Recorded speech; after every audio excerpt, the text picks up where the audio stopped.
Your wife is seeing my husband. I looked up from my coffee. A woman had slid into the seat across from me at the Starbucks on Congress Avenue in Austin, and she said those words like she was commenting on the weather. My name is Cameron.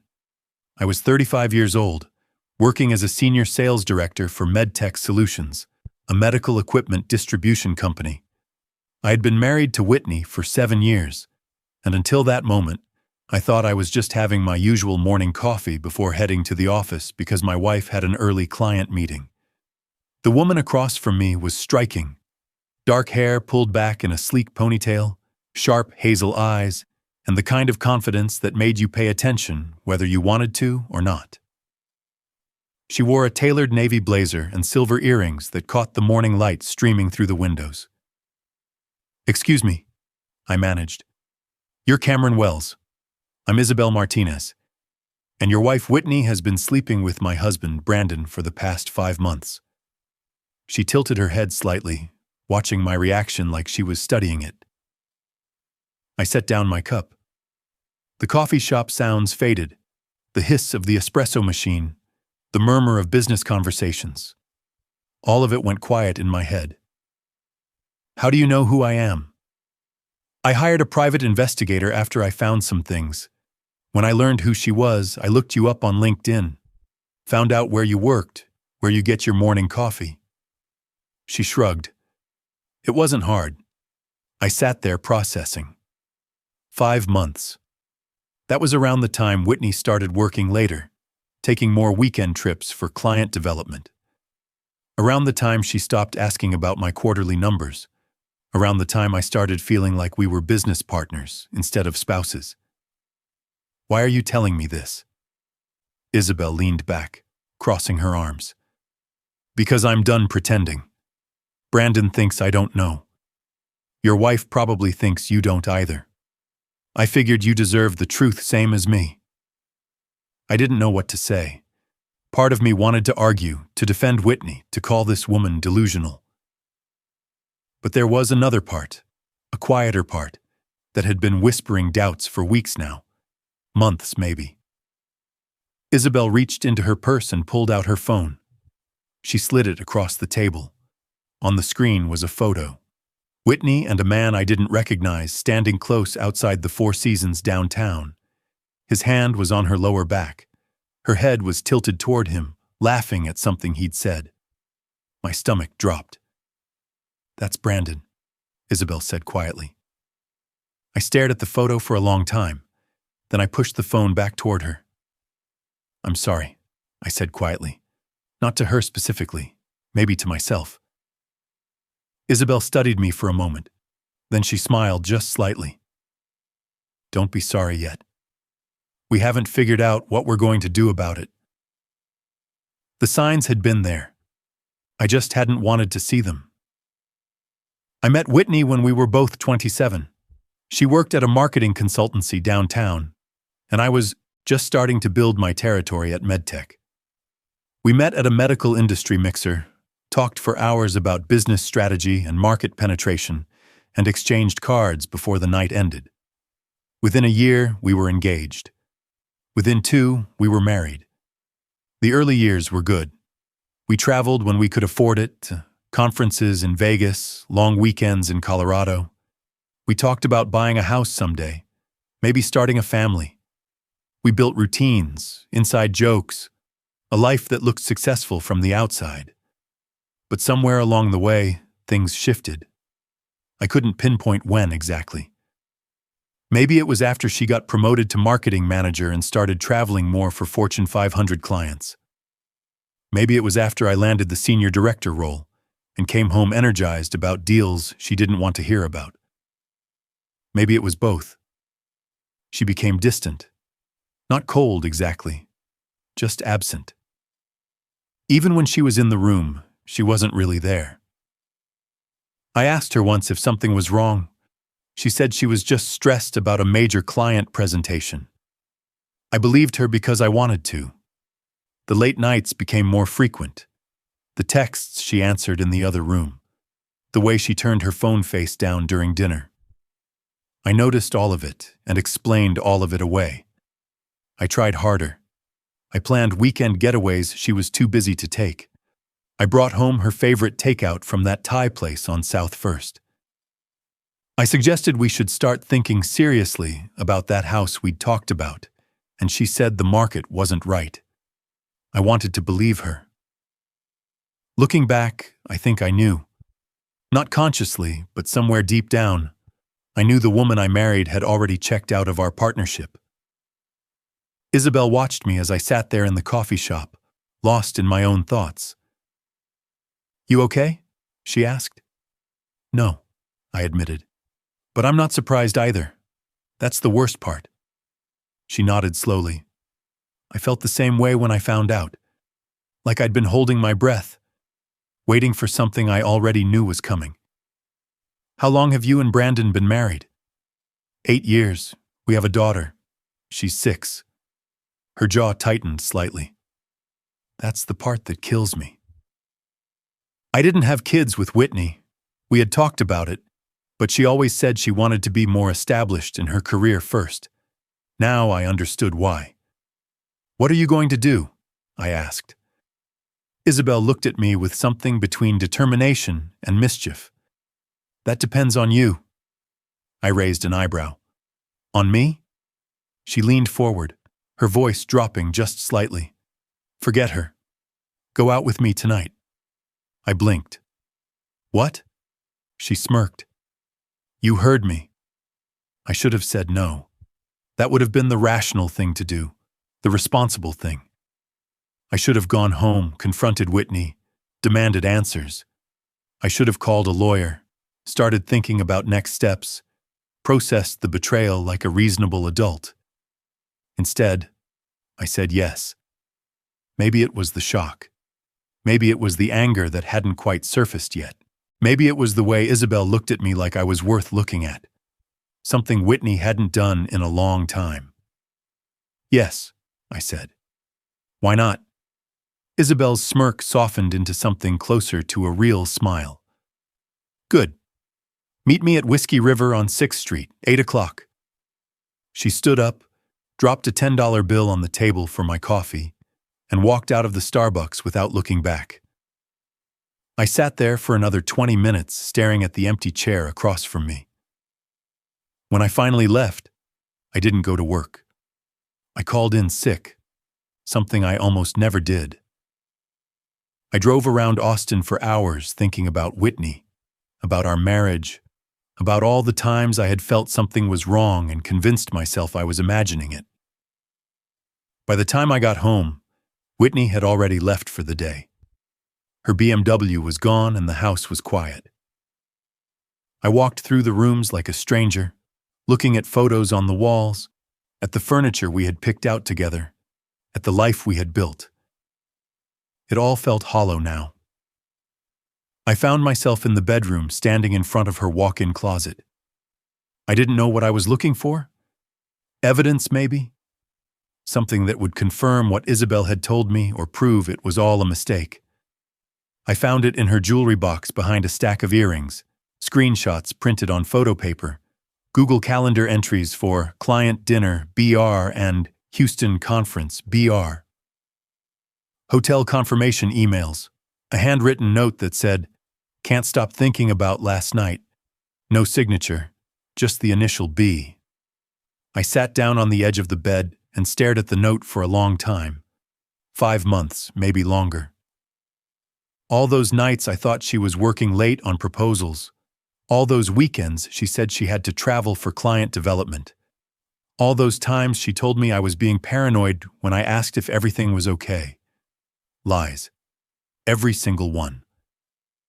I put everything back exactly where I found it, and I got ready for my date with Isabel. I didn't feel guilty. That surprised me. I thought I would feel something, some sense of betrayal to my own vows, but my vows had already been broken. Not by me. At 7:30, I got in my truck and drove downtown. The Austin skyline looked different somehow, like I was seeing it for the first time. I passed the food trucks lining East 6th, the neon signs promising live music and late-night tacos. The city had an energy tonight that I'd forgotten existed. I found parking a block from Whiskey River and walked the rest of the way. Isabel was already waiting outside, and she looked like the beginning of something new. Whiskey River was exactly what it sounded like. A bourbon bar with exposed brick walls and jazz playing softly in the background. Isabel had chosen a booth in the back corner away from the happy hour crowd. She had changed since the coffee shop. Now she wore a black dress that showed she had put thought into this evening. Her hair was down, falling past her shoulders. "You came," she said as I slid into the seat, across from her. "Did you think I wouldn't? I thought there was a chance you'd go home and do the noble thing. Confront your wife, have the hard conversation." She raised her glass slightly. "I'm glad you didn't." A waitress came by and I ordered bourbon neat. When it arrived, I took a long sip and let the warmth settle in my chest. "So what is this?" I asked. "Revenge?" Isabel considered the question. "Maybe partly, but I've been thinking about it all day, and I don't think that's the whole story." She traced a finger around the rim of her glass. "I think I just wanted to feel something real, something that wasn't pretending." I understood that more than she knew. "How long have you known about Brandon?" 4 weeks. I hired the investigator after I found a receipt in his suit jacket. Hotel room downtown, paid for with his credit card. He said it was for a client from Houston who needed a place to stay. She laughed quietly. I wanted to believe him, but I didn't. "And you've been sitting on it this whole time?" I had to figure out what I wanted to do. Screaming at him felt pointless. Filing for divorce without a plan felt reckless. So I waited, gathered information, and then I found out about you. She looked at me with an expression I couldn't quite read. "I watched your routine for a few days before I approached you. You seemed like a decent guy, someone who didn't deserve what was happening to him. You could have just sent me an anonymous message." "I could have," she shrugged, "but where's the strategy in that?" Despite everything, I laughed. It felt strange to laugh given what I had learned that morning, but it also felt good, like pressure releasing from somewhere deep inside. We talked for hours about our marriages, about how we had each ended up here, about all the small compromises and quiet disappointments that had accumulated over the years.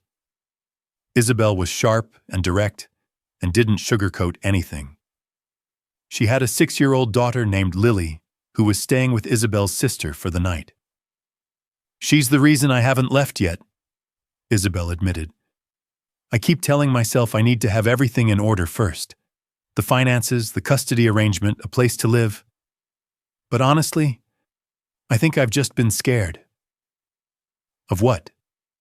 "Of being alone, of failing, of admitting that I wasted 8 years on someone who didn't value our partnership the way I thought he did." I nodded slowly. "I get that." She reached across the table and touched my hand, just briefly, but it was the first time someone had touched me with intention in months. "You don't seem like the kind of guy who wastes time," she said. "I'm not sure what kind of guy I am anymore." "Maybe that's the point." She smiled. "Maybe tonight we get to figure it out." The waitress came by with the check. Isabel paid before I could reach for my wallet. I didn't argue. We left the bar around 11 and walked through downtown Austin. The air was warm and the city had that late-night energy that made everything feel more alive. We passed the historic Driscoll Hotel, its limestone facade glowing under the streetlights. A blues guitarist was playing on the corner near the theater district, his case open for tips. The sound of his guitar mixed with distant laughter from the rooftop bars. "I love this city at night," Isabel said. "It feels like anything is possible." At some point, I realized I hadn't thought about Whitney in over an hour. That felt significant. "Can I ask you something?" Isabel said. "Sure." When did you stop being happy? I didn't answer right away. I wanted to give her something honest, not just the first thing that came to mind. I don't think it was one moment, I said finally.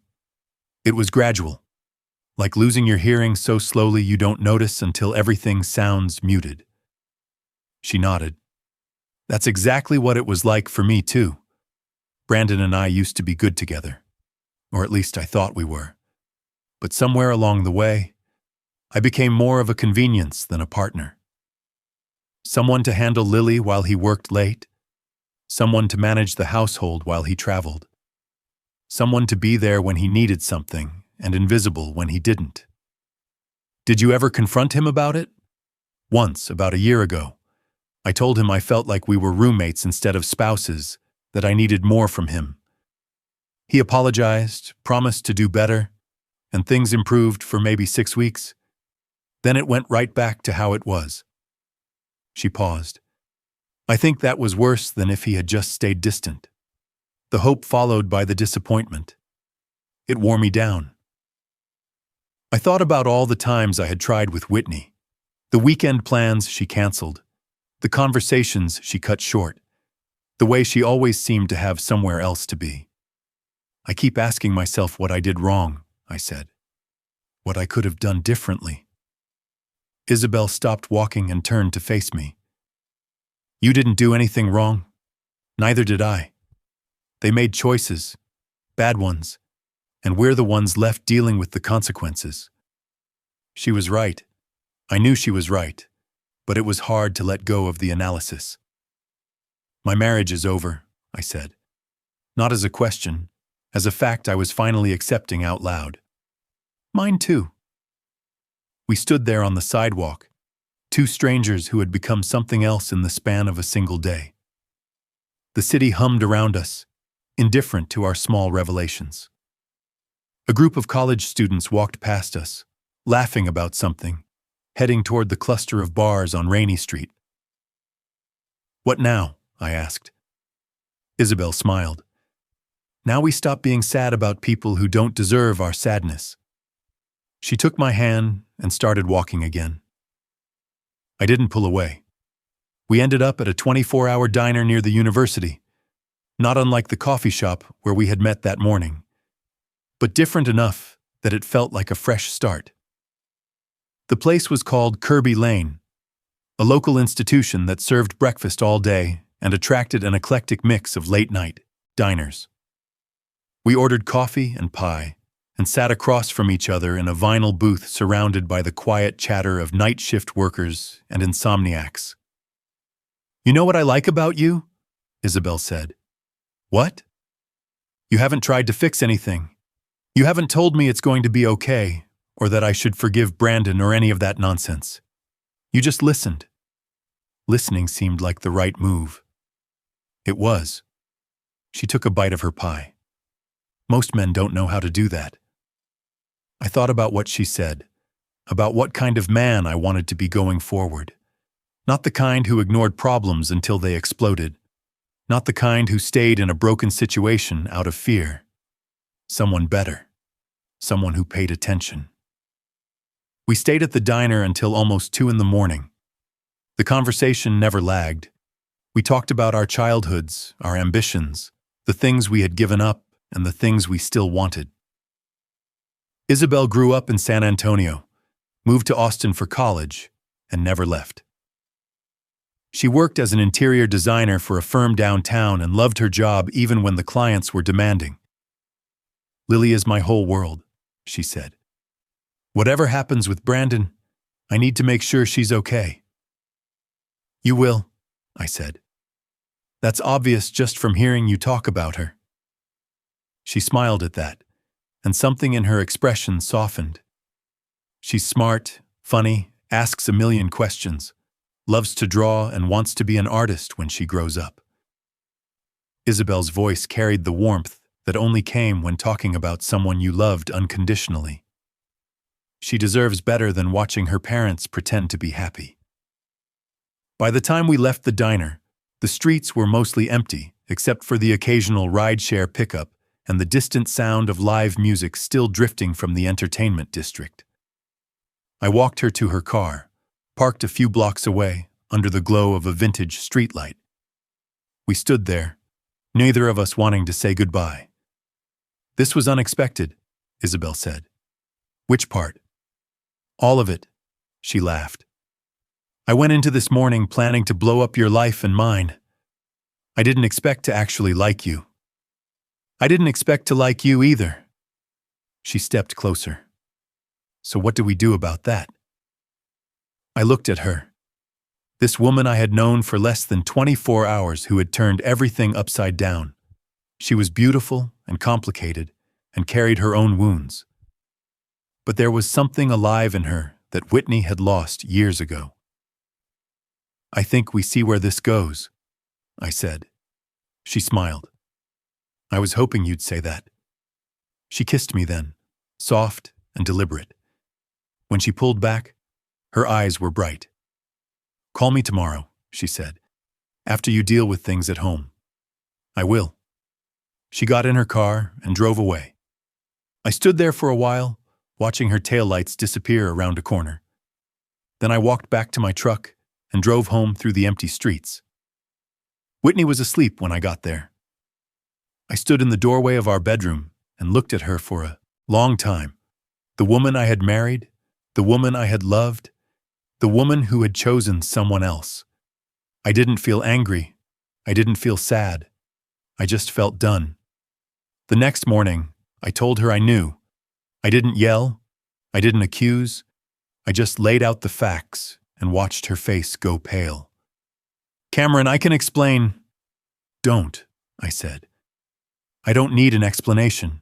I need a divorce." She tried to argue. She cried. She said it was a mistake, that it meant nothing, that she still loved me. But I had heard enough lies to last a lifetime.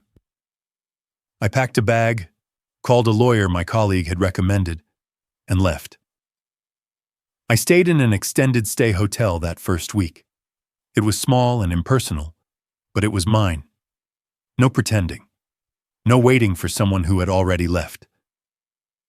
Isabel and I met for coffee 3 days after that first night. Then dinner at a small bistro in the Clarksville neighborhood. Then a walk through Zilker Park on a Sunday afternoon while Lily chased butterflies near Barton Springs and laughed like only children can. I wasn't rushing anything. Neither was she. But something was building between us, steady and sure, like a foundation being laid on solid ground. Lily was shy at first, hiding behind her mother's legs when Isabel introduced us. But by the end of that first afternoon, she was showing me her drawings and asking if I wanted to see her favorite climbing tree. "She likes you," Isabel said, as we watched Lily practice cartwheels on the grass. "I like her too. She's got your eyes."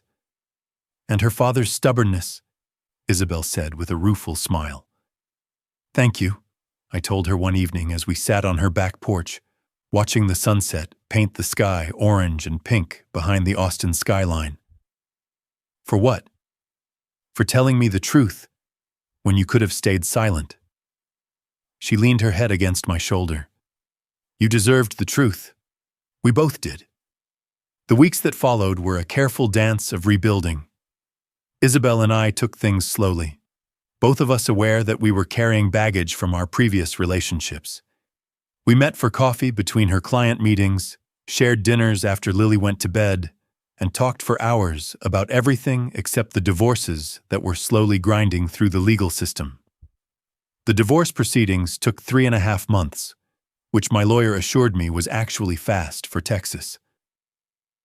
Whitney fought it at first, then stopped when her attorney told her she didn't have a leg to stand on. The evidence of her affair was clear, and she knew it. During those months, Austin became a different city for me. Isabel showed me corners of it I'd never noticed, despite living here for 8 years. We'd grab breakfast tacos from the trucks on South Lamar, browse the vintage shops in the SoCo district, and catch live music at smaller venues where the crowds were thin and the acoustics were perfect. Lily started warming up to me gradually. First, she'd wave shyly when I picked Isabel up for dinner. Then she began showing me her latest artwork when I came by. Eventually, She asked if I wanted to help her build a fort in the backyard, using patio furniture and bedsheets. She's never done that with any of my dates before, Isabel told me one evening as we cleaned up the dinner dishes. You've dated since Brandon? A few times. Nothing serious. Nothing that lasted long enough for Lily to get attached. She looked at me thoughtfully. You're different. I was different. This whole situation was different. I wasn't looking for a rebound or a distraction. I was looking for something real, something that could last. Brandon didn't take the divorce well. Isabel filed the same week I filed mine, and he seemed genuinely shocked that she'd found out about the affair. He tried to reconcile, showing up at her door with flowers and promises about couples therapy, but Isabel had moved past the point where apologies could fix anything. The custody arrangement gave me primary care of Lily, Isabel told me after the final hearing. Brandon gets alternating weekends and one evening per week. His lawyer tried to argue for 50-50, but the judge wasn't impressed with his track record. I heard through Austin's medical sales network that Brandon's reputation had taken a hit. Word travels fast in pharmaceutical circles, especially when it involves ethics violations. He lost a promotion he'd been counting on, and several key accounts. His social circle started distancing themselves, and he eventually transferred to a territory in Dallas. Whitney's situation was similar. The marketing firm she worked for had strict policies about client relationships, and apparently Brandon wasn't her first violation. When HR conducted their investigation, a pattern emerged that made her position untenable. She resigned before they could terminate her and moved to Houston to work for a smaller agency. They had both gambled on never getting caught. They lost everything. I saw Whitney one last time at the courthouse after the judge signed our divorce decree. She looked tired, thinner than before. The confidence I used to admire had been replaced by something hollow. I hope you're happy with her, she said. The words were bitter, but her voice was flat. I am. She flinched. I think she expected me to fall apart when she left, to beg her to come back, to prove that she still had power over me. But I had moved on, and that truth hit her harder than any argument ever could. 6 months after that morning in the coffee shop, Isabel and I decided to move in together. We found a house in Travis Heights with a backyard big enough for Lily to play in and a home office where I could work when I needed to. It wasn't fancy, but it was ours. The transition was smoother than I expected. Lily helped me arrange my books on the shelves and declared that my coffee maker was way better than her mom's. Isabel and I fell into domestic routines that felt natural rather than forced. Some evenings we'd sit on the back porch after Lily went to bed, talking about everything and nothing while the Austin skyline twinkled in the distance. Other nights, we didn't talk at all. We just sat together, comfortable in the silence, listening to the live music drifting over from the venues on Red River. Work was good. The divorce had actually motivated me to focus more on my career, and I'd closed several major deals with hospital systems across Texas. My regional director noticed, and I was promoted to regional sales manager 6 months after the divorce was final. Success suits you, Isabel told me one evening as I shared news of another contract signing. You're more confident now, more present. She was right. I was building something, not just at the office, but in my life. Lily started calling me Cameron first. Then a few months later, she asked if I could be her bonus dad. What's a bonus dad? I asked, though I had a feeling I knew. It's like having 2 dads, but the bonus one is extra special because he chooses to love you, she explained with 6-year-old logic that made perfect sense. I looked at Isabel, and she nodded with tears in her eyes. Yeah, I said to Lily. I'd like that very much. A year and a half after that morning in the coffee shop, I was standing at our kitchen window, watching Lily practice soccer kicks in the backyard, while Isabel worked at her laptop at the dining table. The scene was so perfectly ordinary, so beautifully normal, that it took my breath away. What are you thinking about? Isabel asked, noticing my stillness. Just how strange life is. How the worst day of my life turned into the best thing that ever happened to me. She saved her work and came to stand beside me. Sometimes the door you didn't want to open is the one that leads you home. I turned and kissed her. Through the window, Lily waved at us and made exaggerated kissing faces, which made us both laugh. In that moment, everything felt exactly as it should. I had spent years trying to hold on to something that was already gone, trying to fix something that was fundamentally broken. The day I finally let go was the day I found what I didn't even know I was looking for. The day I stopped trying to save my marriage was the day I started building my life.